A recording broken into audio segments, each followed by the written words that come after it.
Assalamualaikum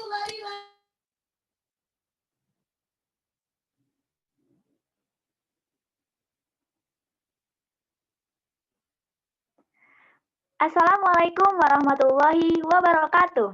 Kami dari kelompok 1 yang beranggotakan Angel Dwi Septianingrum dan saya sendiri Dewi Kartini, lalu ada Hafnin Fauziah, Mei Nur Sumiati, Regina Nurul, dan Rizwati Asyifa.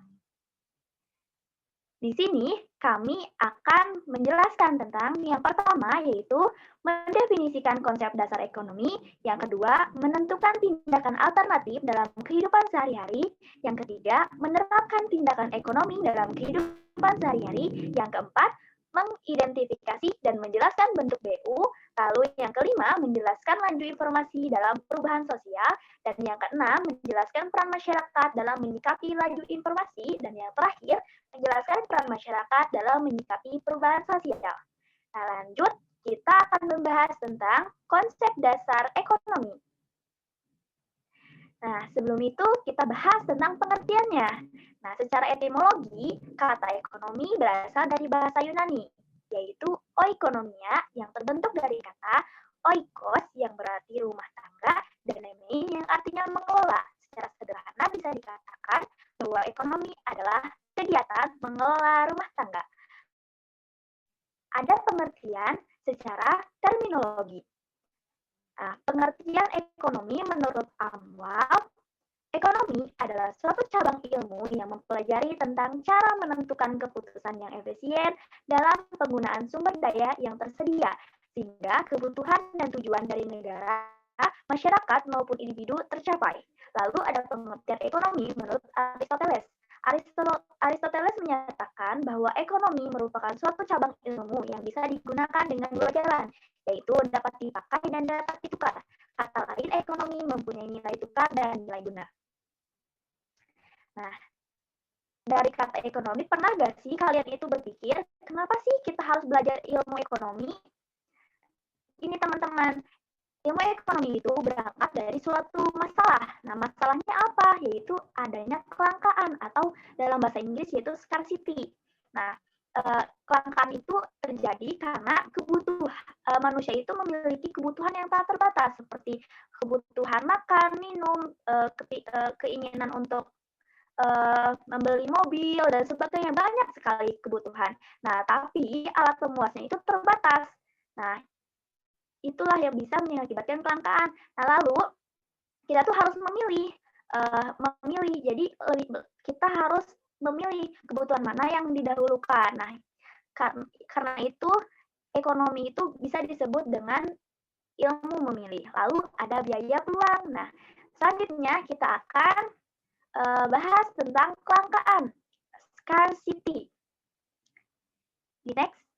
Nah, kelangkaan yang tadi saya bilang bahwa ada kebutuhan yang tak terbatas dan alat pemuas yang terbatas. Nah, kebutuhan apa aja? Nah, kebutuhan bisa dibedakan. Yang pertama berdasarkan tingkat intensitasnya.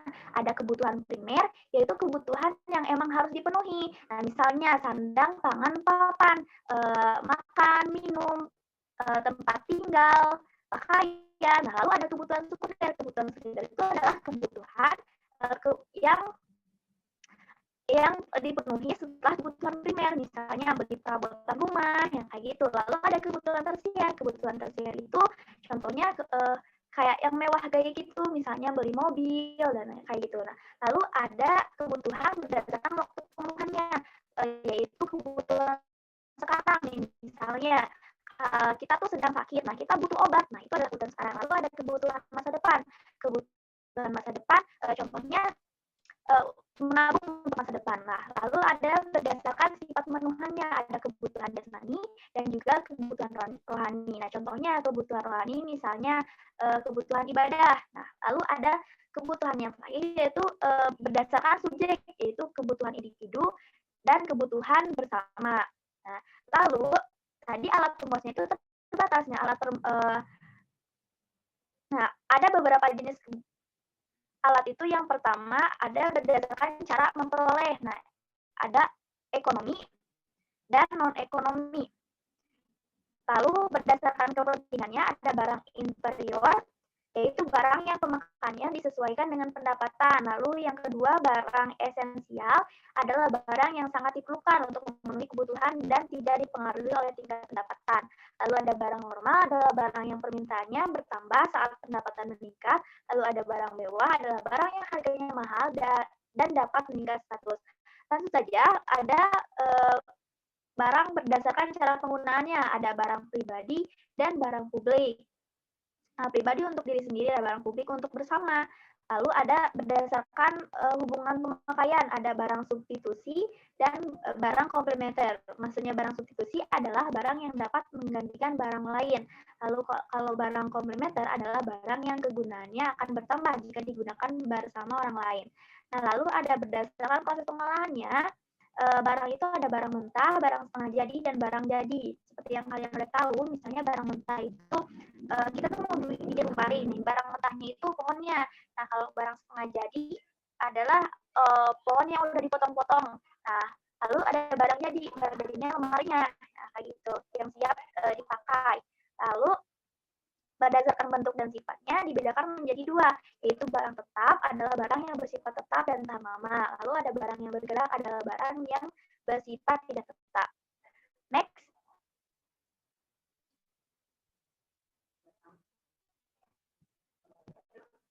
Nah, setelah ada karena kelangkaan itu, kita tuh harus menentukan pilihan yang tepat. Nah, caranya itu yang pertama, analisis biaya peluang. Lalu yang kedua itu adalah analisis biaya manfaat. Yang ketiga, mengidentifikasi faktor pendorong ekonomi. Dan yang keempat, berpegang pada prinsip ekonomi. Nah, itu tuh kalau analisis biaya peluang itu biaya peluang adalah nilai barang atau jasa yang dikorbankan karena memilih alternatif tindakan. Kalau biaya manfaat, analisis biaya manfaat adalah suatu teknik yang digunakan untuk membandingkan berbagai biaya dengan manfaat yang diharapkan. Kalau mengidentifikasi faktor pendorong ekonomi, yaitu menyadari trade-off trade adalah situasi ketika seseorang harus membuat keputusan untuk memilih suatu hal dengan mengorbankan hal lain dengan alasan ekonomis. Lalu berpegang pada prinsip ekonomi. Nah, lanjut aja. Kita tuh dalam memilih itu harus menentukan skala prioritas. Nah, skala prioritas adalah urutan pemenuhan kebutuhan berdasarkan tingkat kepentingan. Ada prioritas 1 yaitu kebutuhan primer dan kebutuhan sekunder dulu. Lalu kalau misalnya prioritas 2 yaitu kebutuhan sekunder dan kebutuhan masa depan. Dan yang terakhir itu prioritas 3 yaitu kebutuhan tersier. Nah, langkah-langkah dalam mengelola keuangan itu antara lain yaitu satu, membuat pembukuan keuangan, memonitor dan mengevaluasi keuangan secara berkala, dan yang ketiga membiasakan diri sejak dini untuk menabung. Nah, selanjutnya akan dibahas sama teman saya, Mei. Baik, selanjutnya saya akan menjelaskan tentang tindakan alternatif dalam kehidupan sehari-hari. Tindakan alternatif atau disebut juga dengan tindakan ekonomi adalah tindakan untuk menghadapi kelangkaan, yaitu untuk dapat melakukan tindakan-tindakan tepat didasari dengan perhitungan yang cermat, dengan pemikiran yang matang, dan sesuai dengan kemampuan yang dimiliki, ya, dengan tujuan untuk memenuhi semua kebutuhan dengan alat pemenuhan kebutuhan yang ada. Tindakan ekonomi dapat juga diartikan dengan tindakan yang dilakukan oleh manusia untuk memenuhi kebutuhannya secara efektif dan efisien atau secara ekonomis. Efektif itu artinya tindakan yang dilakukan sesuai dengan kebutuhan yang ada. Efisien artinya hemat atau irit, yaitu dalam melakukan tindakan harus mempertimbangkan untung ruginya dan diusahakan semaksimal mungkin agar pengeluaran dilakukan lebih kecil dari penerimaan manfaat yang akan diterima. Next, selanjutnya.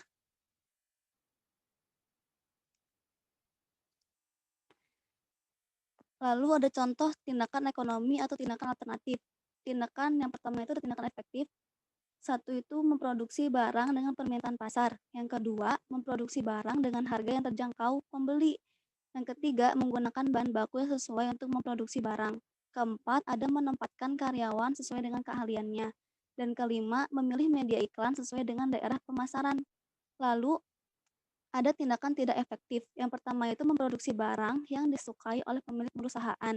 Kedua, barang yang diproduksi bermutu tinggi dengan harga yang tinggi sehingga masyarakat tidak mampu membeli. Yang ketiga itu memproduksi barang menggunakan bahan baku yang harganya murah, menempatkan karyawan dengan sistem KKN, dan yang terakhir memilih media iklan tanpa mempertimbangkan daerah pemasaran. Selanjutnya,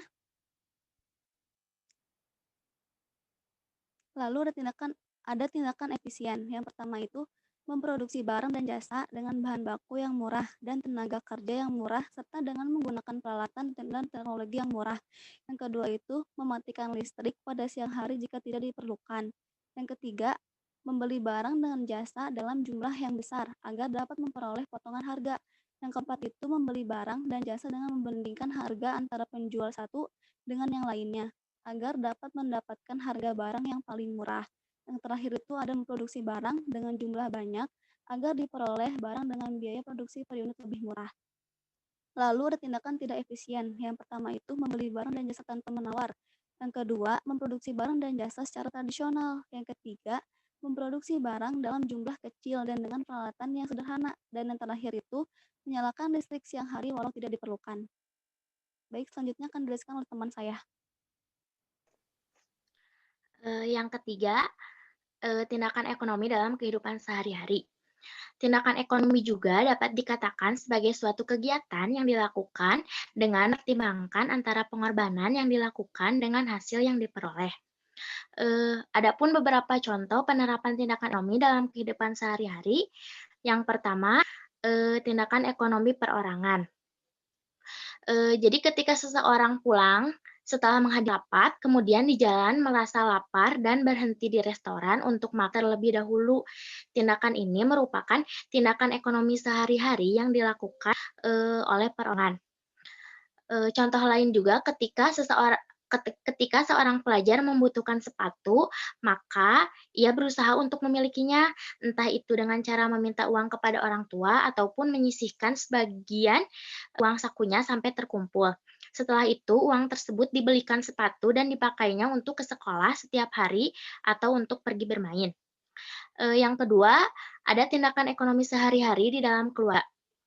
Contohnya, penghasilan keluarga untuk memenuhi kebutuhan keluarga. Ayah yang berperan sebagai kepala keluarga tentu saja bekerja untuk mendapatkan penghasilan. Ayah yang bekerja pada perusahaan tertentu memberikan sumber daya untuk memberi dedikasi perusahaan tersebut. Imbalan yang diberikan oleh perusahaan berupa upah penghasilan. Upah penghasilan itu digunakan untuk memenuhi kebutuhan keluarga sehari-hari. Tindakan tersebut merupakan tindakan ekonomi sehari-hari yang terjadi di dalam keluarga. Terus yang ketiga ada tindakan ekonomi sehari-hari di lembaga masyarakat. Contohnya, sebuah perusahaan tekstil memberi peralatan baru untuk meningkatkan produksi.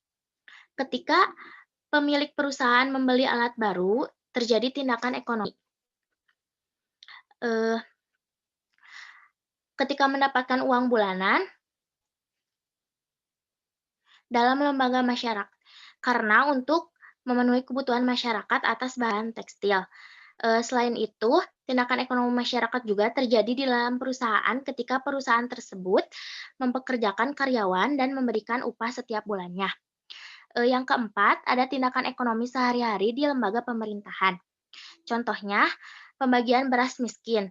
Adanya sistem pembagian beras miskin untuk masyarakat kecil menjadi salah satu proses ekonomi. Pemerintah menyediakan beras masih layak dikonsumsi dengan harga yang rendah, sehingga dapat terjangkau oleh masyarakat rata-rata ke bawah. Tindakan ekonomi ini tentu saja memiliki manfaat bagi masyarakat luas. Melalui tindakan ekonomi ini, hal kecil tersebut dapat menolong banyak masyarakat dalam memenuhi kebutuhan sehari-hari. Bisa di-next.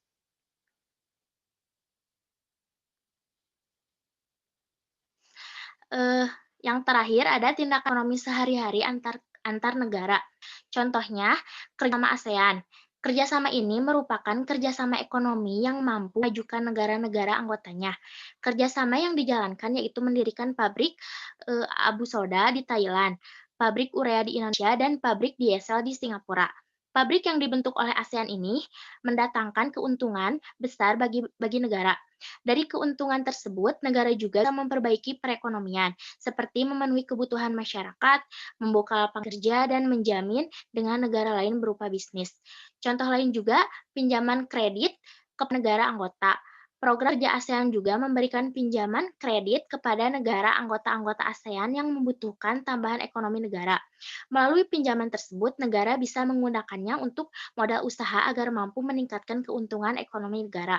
Selain itu, melalui sistem kredit, negara yang memiliki pinjaman bisa mendapatkan keringanan pengembalian hutang. Selanjutnya akan dijelaskan oleh teman saya, Hafni. Baik, selanjutnya pengertian badan usaha. Pengertian badan usaha.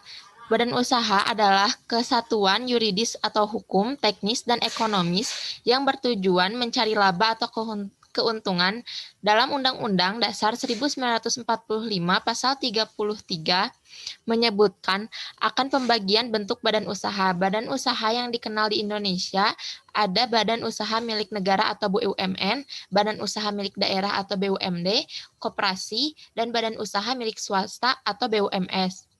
Dalam pasal tersebut tertuang adanya konsep demokrasi ekonomi, yaitu adanya kebebasan berusaha bagi seluruh warga negaranya dengan batas-batas tertentu.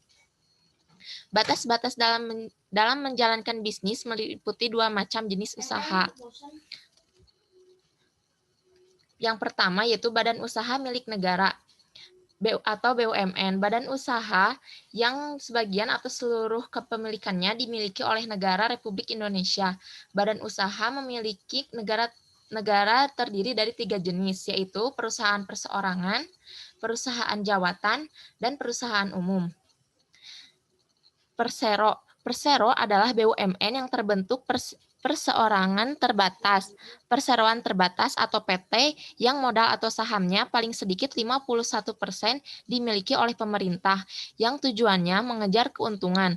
Maksud dan tujuan mendirikan persero ialah untuk menyediakan barang atau jasa yang bermutu tinggi dan berdaya saing kuat, dan mengejar keuntungan untuk meningkatkan nilai perusahaan. Contoh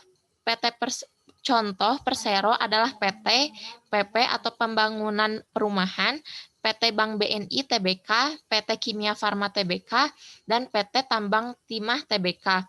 Ciri-ciri Persero adalah sebagai berikut. Pendiri Persero diusulkan oleh Menteri kepada Presiden. Pelaksanaan pendirian dilakukan oleh Menteri dengan memperhatikan perundang-undangan. Statusnya berupa perseroan terbatas yang diatur berdasarkan undang-undang. Modalnya berbentuk saham. Yang kedua yaitu ada perusahaan jawatan. Perusahaan jawatan atau perjan sebagai salah satu bentuk BUMN memiliki modal yang berasal dari negara.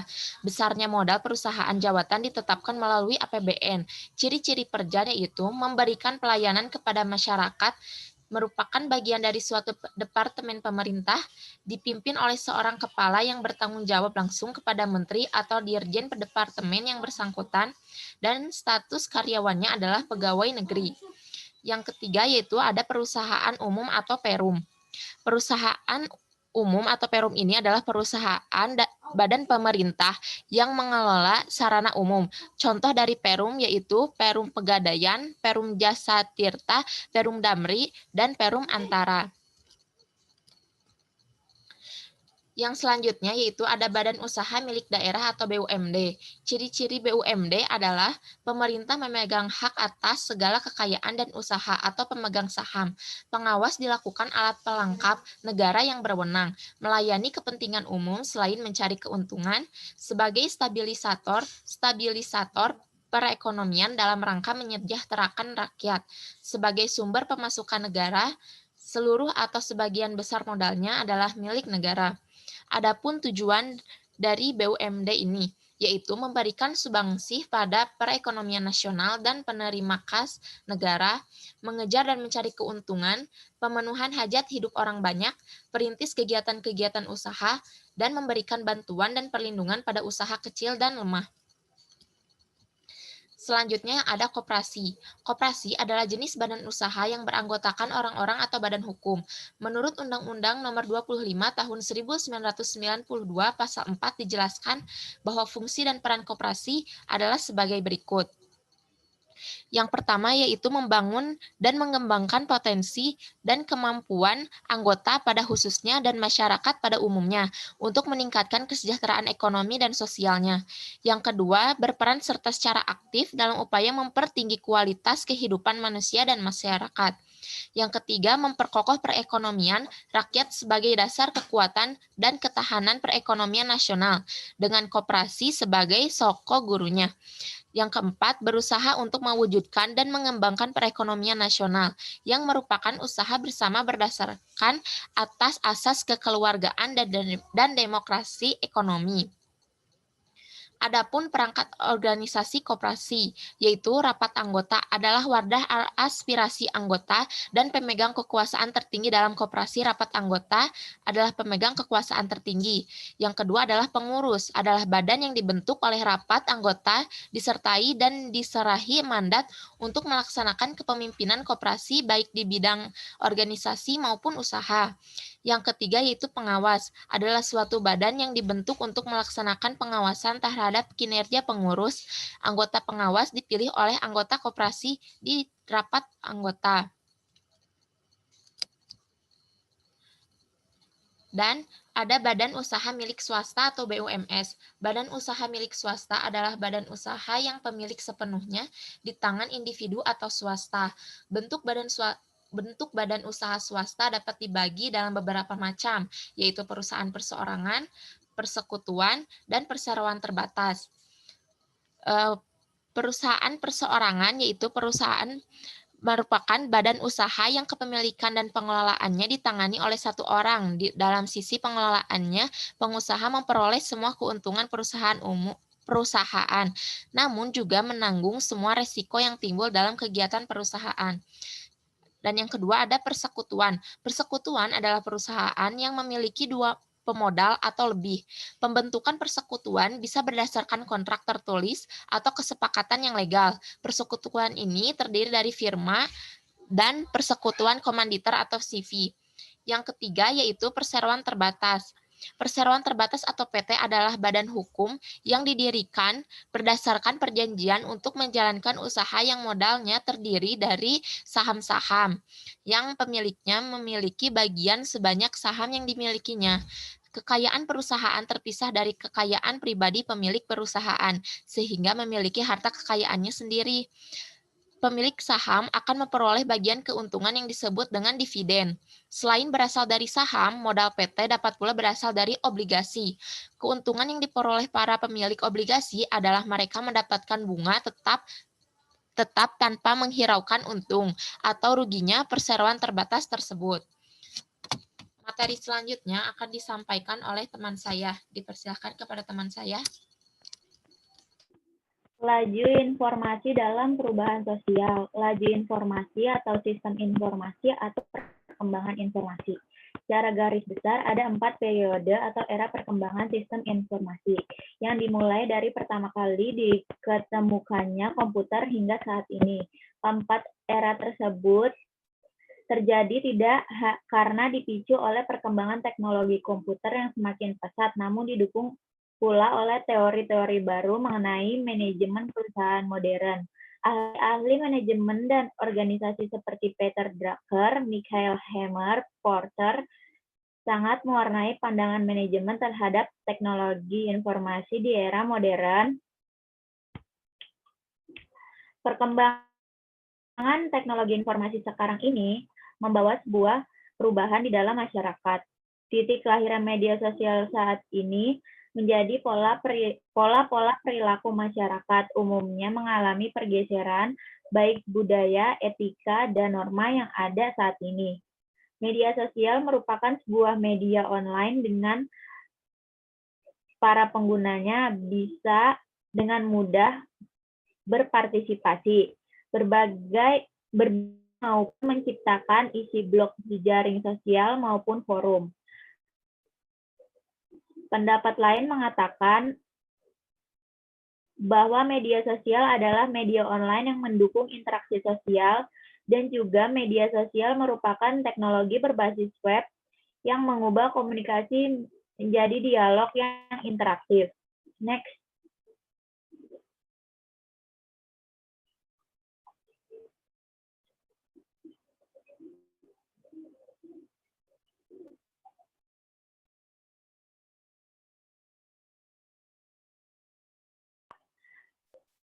Dalam hal ini, masyarakat seharusnya lebih selektif dalam menggunakan maupun memanfaatkan media sosial sebagai sarana teknologi informasi secara bijak, seperti memilih pertemanan komunitas atau grup, dan tidak gegabah terhadap perubahan perilaku atau tren viral yang negatif di kalangan pengguna media sosial atau jejaring sosial, sehingga dapat menjadikan media sosial sebagai keuntungan atau dampak positif dalam penggunaan media sosial. Jadi, pada laju informasi dalam perubahan sosial, hal ini menyudut pada perubahan sosial yang direncanakan adalah perubahan yang sudah dijadikan tujuan oleh pihak-pihak yang hendak melakukan perubahan. Pihak-pihak tertentu ini biasanya disebut agent of change. Biasanya mereka merupakan kelompok yang mendapatkan kepercayaan dari masyarakat untuk menjadi pimpinan. Dalam lingkungan yang bersangkutan, suatu perubahan sosial yang direncanakan akan selalu berada di bawah pengendalian dan pengawasan agen of change tersebut.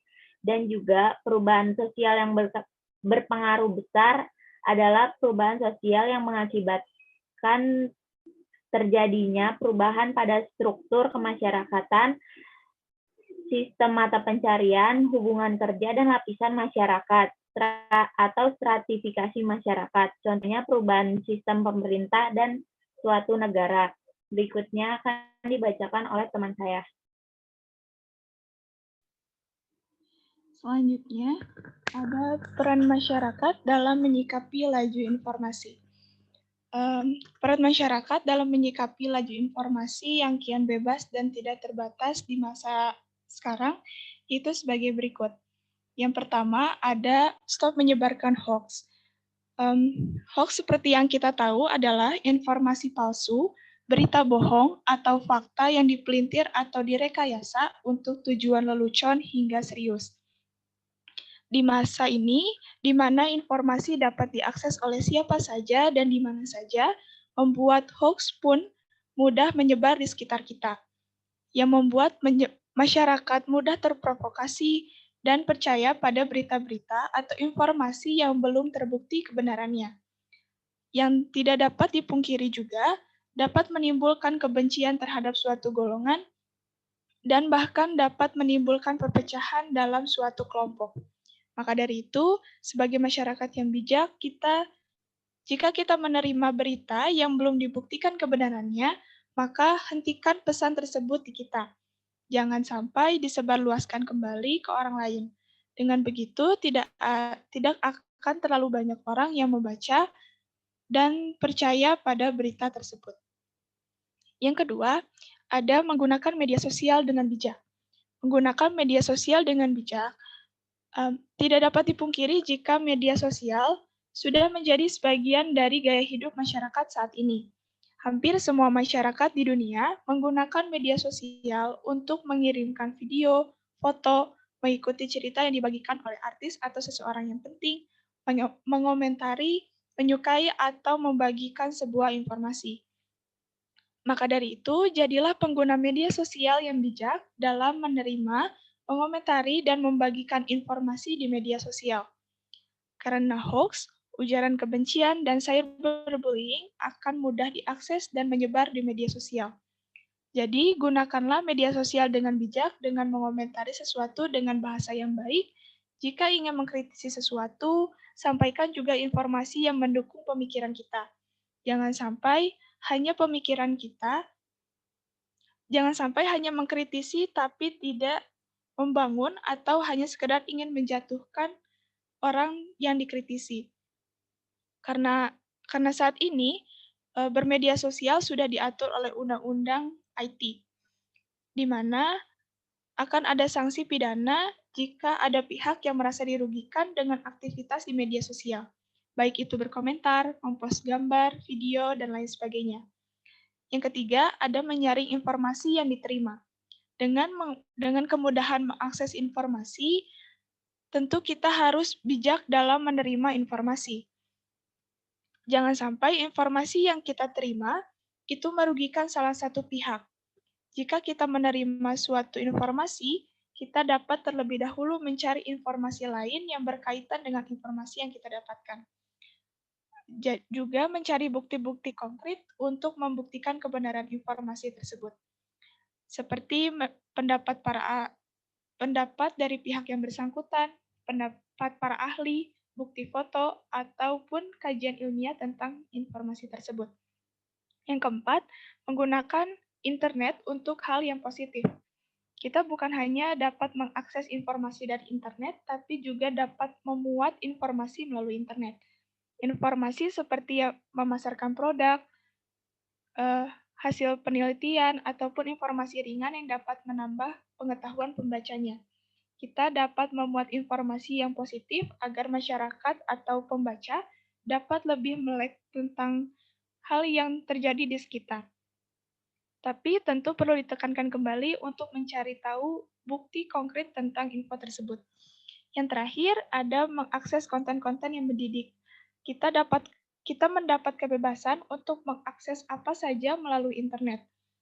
Maka dari itu, carilah konten-konten yang mampu mengedukasi audiensnya, seperti mendalami suatu ilmu pengetahuan, berita-berita terkini yang terjadi, dan lain sebagainya. Dan kita juga harus mampu memilah dari siapa informasi tersebut kita dapatkan. Tentu informasi yang didapatkan harus dari pihak yang bersangkutan, seseorang yang ahli di bidang tersebut, atau seseorang yang memiliki bukti konkret mengenai hal tersebut. Selanjutnya akan dilanjutkan oleh rekan saya. Baik, selanjutnya ada peran masyarakat dalam menyikapi perubahan sosial. Menurut sosiolog, perubahan sosial adalah segala perubahan pada lembaga kemasyarakatan dalam suatu masyarakat yang mempengaruhi sistem sosialnya, nilai-nilai, sifat-sifat, pola perilaku di antara kelompok masyarakat. Jadi perubahan sosial adalah perubahan masyarakat mengenai norma-norma, nilai-nilai, pola perilaku, organisasi, susunan, atau atrafikasi dan lembaga kemasyarakatan. Perubahan itu pada hakikatnya adalah perubahan seluruh segi-segi hidup dan kehidupan masyarakat. Selanjutnya, jadi peran masyarakat dalam perubahan sosial yang pertama itu ada mengikuti berbagai peristiwa pergerakan sosial, yang mana pergerakan itu berdampak terhadap pola kehidupan sosial budaya dan keagamaan di permukaan bumi. Kedua, sebagai pelaku yang menyebabkan terjadinya perubahan sosial. Perubahan sosial dapat terjadi karena adanya hubungan dilakukan oleh individu dengan individu, individu dengan kelompok, dan kelompok dengan kelompok. Yang ketiga itu adanya lembaga-lembaga kemasyarakatan sebagai himpunan pokok manusia yang kemudian mempengaruhi segi-segi struktur masyarakat lainnya. Selanjutnya, lalu dari peran masyarakat tersebut, ada beberapa faktor yang mempengaruhi perubahan sosial, yaitu faktor pendorong perubahan sosial. Yang pertama, sistem pendidikan formal yang maju. Kedua, sikap menghargai karya orang lain dan keinginan untuk maju. Ketiga, sistem terbuka dalam lapisan masyarakat. Keempat, toleransi terhadap perbuatan-perbuatan yang menyimpang. Kelima, ketidakpuasan masyarakat terhadap bidang-bidang kehidupan tertentu. Keenam, penduduk yang heterogen. Ketujuh, orientasi ke masa depan yang lebih baik. Kedelapan, adanya kontak dengan kebudayaan lain. Lalu ada juga faktor penghambat perubahan sosial. Yang pertama itu kurangnya hubungan dengan masyarakat lain. Kedua, adanya adat atau kebiasaan yang sulit diubah. Ketiga, adanya kepentingan yang tertanam kuat atau vested interest. Keempat, perkembangan ilmu pengetahuan yang terlambat. Kelima, rasa takut akan terjadi kegoyahan pada integrasi kebudayaan. Keenam, hambatan-hambatan yang bersifat ideologis. Ketujuh, sikap masyarakat yang sangat tradisional. Dan terakhir, prasangka terhadap hal-hal baru dan asing. Baik teman-teman, sekian penjelasan dari kelompok kami. Mohon maaf bila ada kesalahan. Wassalamualaikum warahmatullahi wabarakatuh.